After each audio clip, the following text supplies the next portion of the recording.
Breaking news Khammam ప్రభుత్వ వైద్య కళాశాలలో యాంటీ ర్యాగింగ్ కమిటీ ఇన్ఛార్జే దారుణానికి ఒడిగట్టాడు. ఫస్ట్ ఇయర్ స్టూడెంట్ కు గుండు కొట్టించిన అమానుష ఘటన ఆలస్యంగా వెలుగు చూసింది.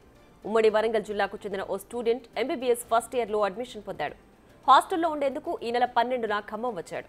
అయితే ట్రెండీగా ఉన్న అతని హెయిర్ స్టైల్ చూసిన తోటి స్టూడెంట్స్ నార్మల్ కటింగ్ చేసుకోవాలంటూ ఫోర్స్ చేశారు.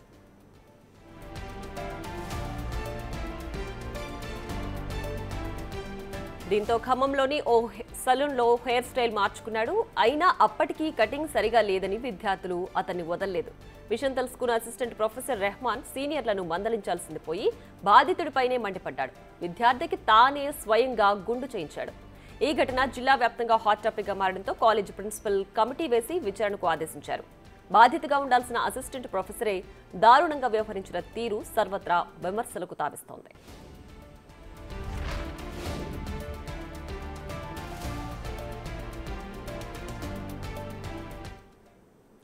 మరింత సమాచారాన్ని మా ప్రతినిధి భాస్కర్ అందిస్తారు. భాస్కర్, చెప్పండి, ఇలాంటి ర్యాగింగ్ ఘటనలు ఇంకా వెలుగు చూస్తున్నాయా? దీనికి సంబంధించి ఎలాంటి చర్యలు తీసుకోవాలని ప్రజలు భావిస్తున్నారు? పూర్తి డీటెయిల్స్ ఏంటి?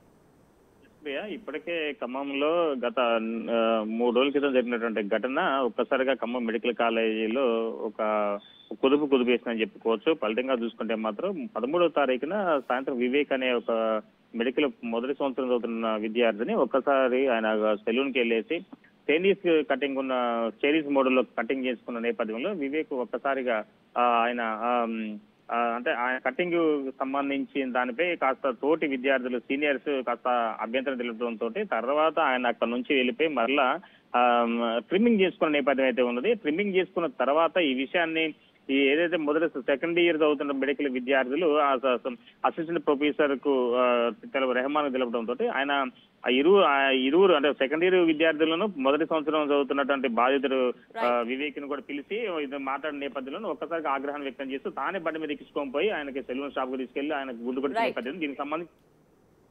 Right Bhaskar, thanks for the updates.